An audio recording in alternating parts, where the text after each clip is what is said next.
Next-gen gaming. Hey guys, today I wanted to talk about graphics against performance, and the thought of this video came to mind after seeing some videos and articles on the PS5 event. Apparently a good chunk of the games at the event were targeting 30 FPS, and that's the key word there, targeting. It's a matter of how developers are optimizing their game, and there's been some different responses to this. Some people are disappointed by it and think it's pathetic, while some don't think much of it. Rich of Review Tech USA thinks it's more of a non-issue, thinking that people are making drama out of nothing, and to a certain extent, I can agree. There's people claiming that the PS5 is anemic or weak, to put it simply, which I don't think is the case, and before I get into that, I'd like to say I'm not a PlayStation, Xbox, Nintendo, or PC fanboy. I primarily play on PC, but to me gaming is gaming and I appreciate it on all fronts. I think picking sides is pointless. Anyhow, I don't think the PS5 is weak. We've moved from Jaguar cores to 8 cores of Zen 2 architecture, which is actually a step in generation above mine. I'm on 6 cores of Zen Plus with a Ryzen 2600, and to be blunt, it runs well, and I expect no different from the PS5 or the Xbox Series X, especially with their focus on gaming. Anyhow, on top of that, it has custom RDNA 2 architecture, which I believe to be at 10.2 or 3 teraflops. And I can keep going into comparisons and specifics of what the equivalent parts may be, but this will just become another topic. Point is that the PS5 is capable of 60 FPS, it's just a matter of how the games are developed or optimized. And if I'm looking correctly, I think some of the games at the PS5 event were running at 60 FPS. If you look at the solo announcement videos from the PlayStation channel, some are at 4K 30 FPS while some are at 4K 60 FPS. Now, I don't know if they're at native 4K, perhaps the game's internal resolutions were set lower and then upscaled to 4K, but point is that it's captured at 60 FPS, and I doubt Sony would take the time interpolating frames for these videos, especially when they showed other titles like Horizon Zero Dawn or Ratchet & Clank at 30 FPS to begin with. So with this in mind, the performance is dependent on the game and the developer's manner of optimization, which brings me to a statement from a former software engineer on the PS5 that caught my attention. He states that the problem is not with the console, but with the player's TVs. A typical 4K TV can only do 420 HDR at 4K and 60Hz, but can push the HDR to 422 at 4K and 30Hz. Now, I'm not incredibly well versed in displays, but I'll try to simplify this as best as I can.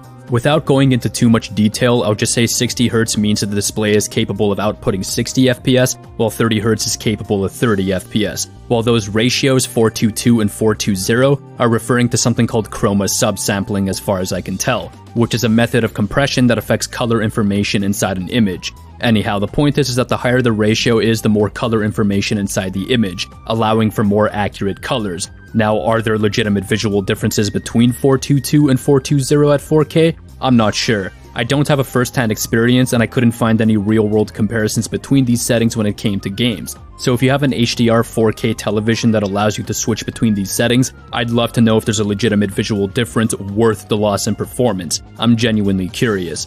Anyhow, it's the next two sentences that catch my attention.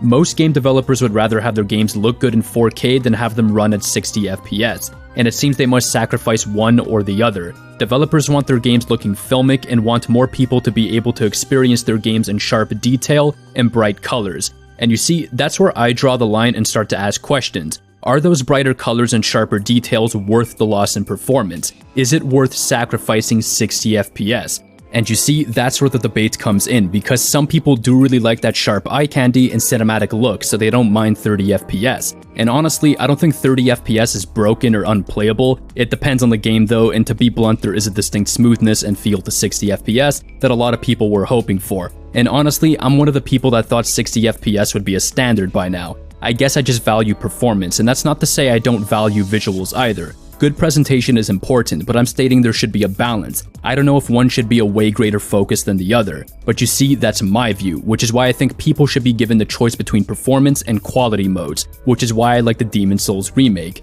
Apparently, it'll offer two distinct performance modes, one focusing on better visuals and one focusing on higher frame rate, which I think is a step in the right direction. I think this should be a standard for every next-gen game, whether it be on PS5 or Series X, giving players the choice in what they prefer. And it's sort of the same thought process as most people on their PCs. You sacrifice visuals for better performance, or you sacrifice performance for better visuals. But you know, as much as I appreciate these options, that's where a bit of a problem comes in. Because it's on a console and it's 2 performance modes, the player is most likely not going to know what settings are being changed or disabled in order to garner better performance. In other words, we may not know what quality settings are being sacrificed for a better frame rate, which is where the beauty of a PC comes in because you can optimize a game to your preferences. Depending on the game, you have a variety of settings you can tweak yourself, like textures, shadows, lighting, anti-aliasing, ambient occlusion, or more. You as a player find your own balance of quality and performance, whereas on a console, that balance is mainly decided by the developer, so it's a matter of hoping there's not too many bad compromises. But like I said, this is a step in the right direction, and who knows, maybe one day we'll actually be able to tweak our own settings on consoles by scaling resolution or other graphical settings for each game. Or maybe there's a software limitation that prevents that, but either way, I think it would be cool. So to conclude, it's not entirely a matter of the hardware on the PS5 or Series X, it's a matter of what developers are investing in and how they're optimizing their game. Some are looking for a balance to gather better performance, while some are looking to increase visual fidelity as much as possible, so they're targeting 30 FPS instead of 60. I'm somebody that values better performance and a balance in visuals, but what about you guys? Do you prefer the sharp visuals and eye candy, or would you like 60 FPS to be the standard? Anyhow, thanks for watching, and I hope you enjoyed. Peace.